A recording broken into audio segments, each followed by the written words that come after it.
Poonam's flavour કિચનમાં આજે હું તમને શીખવાડવાની છું છોલે સાથે ખવાતા ભટુરે, એ પણ ઘઉંના લોટમાંથી. બધા જ લોકો બનાવે છે મેંદામાંથી, પણ આજે આપણે બનાવશું ઘઉંના લોટમાંથી. એકદમ હેલ્ધી. આ રેસીપી તમને યુટ્યુબમાં ક્યાંય પણ નહીં મળે. આના માટે મેં અહીંયા લીધો છે 300 ગ્રામ જેટલો ઘઉંનો લોટ. એક મોટો બાઉલ જે આપણે રેગ્યુલર રોટલી કરવા માટે યુઝ કરતા હોય એ જ લેવાનો છે. એની અંદર નાખવાની છે 2 ચમચી રવો. ઝીણો લેવાનો છે, અથવા ઝીણો ના હોય તમારી પાસે તો જાડો રવો હોય તો એને મિક્સરમાં થોડો ક્રશ કરી લેવાનો. પછી એની અંદર આપણે નાખીશું સ્વાદ પ્રમાણે મીઠું, 1 ટેબલસ્પૂન ઓઇલ, મોટી ચમચી, અને લાસ્ટમાં આપણે નાખીશું ઈનો. ઈનોનો જે આ પાઉચ આવે છે રેગ્યુલર, એ જ પાઉચ લેવાનું છે. ફ્લેવર વાળું પાઉચ નથી લેવાનું. એ આપણે અડધું નાખી દઈશું આની અંદર,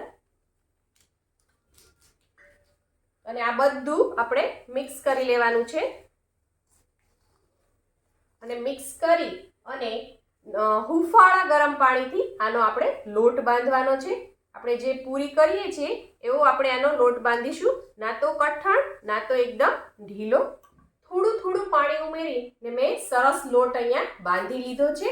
અને થોડો પહેલા કઠણ જ રાખવાનો, કારણ કે ફર્મેન્ટ થશે એટલે થોડો વધારે ઢીલો થશે. એટલે એકદમ ઢીલો લોટ નહીં બાંધી દેવાનો, કઠણ રાખવાનો, થોડો પૂરી જેવો રાખવાનો. અને હવે આપણે આને કવર કરી દઈશું અને 30 મિનિટ સુધી આને રેસ્ટ આપીશું, જેથી એ સરસ ફર્મેન્ટ થઈ જાય, એની અંદર સરસ જાળી પડે. તમારી પાસે વધારે ટાઈમ હોય તો તમે એને કલાક 2 કલાક પણ રાખી શકો છો. આવી રીતે લોટમાંથી મેં આ રીતે નાના ગોળા તૈયાર કરી લીધા છે. જો આપણે એની અંદર ઈનો નાખ્યો છે તો હું તમને તોડીને બતાડું એની અંદર કેવી સરસ જાળી પડી ગઈ છે. હવે એક લુઓ લઈ લીધો છે. આની આપણે એક પૂરી વણી લઈએ. તમારે જે પણ શેપ આપવું હોય તમે આપી શકો છો. જો પાટલી વેલણમાં મેં કોઈ પણ પ્રકારનું તેલ કે અટામણ નથી લગાડ્યું તો પણ સરસ રીતે પૂરી વણાઈ ગઈ છે, અથવા આપણો ભટુરે તૈયાર થઈ ગયો છે. તમારે લોટ જો વ્યવસ્થિત બંધાણો હશે, એકદમ પરફેક્ટ, ના કઠણ ના ઢીલો, તો આ રીતે અટામણ કે તેલની જરૂર નહીં પડે. અને આ રીતે સરસ તમારી પૂરી વણીને તૈયાર થઈ જશે. પૂરીને આપણે એકદમ પાતળી નથી વણવાની, ના તો બહુ જાડી. આ રીતની હોવી જોઈએ. થોડી આવી રીતે ભરી પૂરી હશે તો પૂરી છે એ ફૂલશે. આની અંદર આપણે રવો નાખ્યો છે એટલે પૂરી આમ ક્રિસ્પી થશે અને આમ સોફ્ટ થશે. રાઉન્ડ શેપની પૂરી તો આપણે બનાવતા જ હોઈએ. જો હવે બાળકોને બર્થડે પાર્ટી હોય કે કંઈ એટ્રેક્ટ કરવા હોય તમારે, તો એને અલગ શેપ આપો તો એ લોકો ફટાફટ જમી લે છે અને એટ્રેક્ટિવ પણ લાગે છે. તો આવી રીતે એક વાટકો લેવાનો છે. એની આવી કોર છે એ ધારવાળી હોવી જોઈએ, અને એને હાફ આ રીતે મૂકવાનો છે. ગોળ પૂરી વળી અને હાફ આ રીતે એને મૂકવાનો છે અને કટ કરી લેવાનો છે. એક્સ્ટ્રા પાર્ટ છે કાઢી લેવાનો છે. તમે જોઈ શકો છો સરસ મૂન શેપ રેડી થઈ ગયો છે.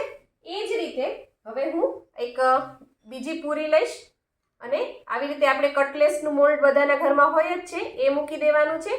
અને એને આ રીતે પ્રેસ કરી અને તમારે એક્સ્ટ્રા હોય એ કાઢી લેવાનું છે. તો આ સરસ હાર્ટ શેપ રેડી થઈ ગયો છે. તમારી પાસે જે પણ શેપ હોય એવા અલગ શેપથી તમે આ ભટુરે છે એ રેડી કરી શકો છો. અને બીજું, જો આ શેપ ન હોય તો બાળકની પાસે આજકાલ ક્લે જે આવે છે રમવાની, એની સાથે અલગ શેપના મોલ્ડ આવે છે. બટરફ્લાય હોય છે, ફ્લાવર હોય છે. એ મોલ્ડને સરસ ધોઈ લેવાના અને એને પણ આ રીતે પૂરી વળીને અલગ શેપ તમે કટ કરી શકો છો. તો એ એટ્રેક્ટિવ પણ લાગશે લુકમાં, અને એ લોકો ખાઈ પણ લેશે ફટાફટ. ગેસ ઉપર એક કડાઈ મૂકી દીધી છે. કડાઈમાં ભટુરે તળવા માટે મેં તેલ પણ નાખી દીધું છે, અને તેલ આપણું છે એ ગરમ થઈ ગયું છે. હવે આપણે આપણા ભટુરે તળીશું. જે ઉપરનો ભાગ હોય આ રીતનો, જે આપણે વણ્યો હોય એ ઉપરનો ભાગ હોય એ નીચે આવવો જોઈએ, અને નીચેનો ભાગ ઉપર. એ રીતે આપણે ભટુરે નાખવાના છે. તો એ સરસ ફૂલીને તૈયાર થશે. અને એક સાથે બહુ બધા નથી નાખી દેવાના. તમે જોઈ શકો છો કેવું સરસ ફૂલીને રેડી થયું છે. અને ગેસની ફ્લેમ છે એ મીડિયમ રાખવાની છે, સ્લો પણ નહીં અને હાઈ પણ નહીં. આ જ રીતે આપણે અલગ શેપના જે રેડી કર્યા છે એ પણ નાખી દઈએ. એમાં પણ સેમ ઉપરનો ભાગ નીચે અને નીચેનો ઉપર. તમે જોઈ શકો છો કેવા સરસ ફૂલી અને તૈયાર થઈ ગયા છે આપણા ઘઉંના ભટુરે. અને એનો કલર અને લુક એ પણ એકદમ બાર જેવો જ આવે છે. આ તળાઈ ગયું છે. આને હું એક પ્લેટમાં ટ્રાન્સફર કરી લઉં અને આ બધાને પણ આપણે પલટી લઈએ.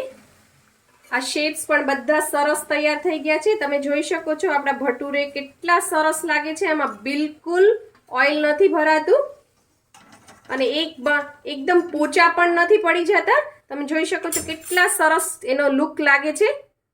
આપણા ઘઉંના ભટુરે રેડી છે. મેં એને એક સર્વિંગ પ્લેટમાં ટ્રાન્સફર કરી દીધા છે અને ગરમા ગરમ છોલે સાથે સર્વ કરી દીધા છે. જો તમારે આ છોલેની રેસિપી જોતી હોય તો એ પણ તમને મારી ચેનલ ઉપર મળી જશે. જો તમને મારી આ રેસિપી પસંદ આવી હોય તો લાઈક, શેર, કોમેન્ટ કરો. પ્લીઝ મારી ચેનલને સબસ્ક્રાઇબ કરો અને હા, બેલ આઇકન દબાવવાનું ના ભૂલશો, જેથી આવી જ સરસ મજાની વાનગીઓ તમારા સુધી પહોંચતી રહે. Thank you. આવજો.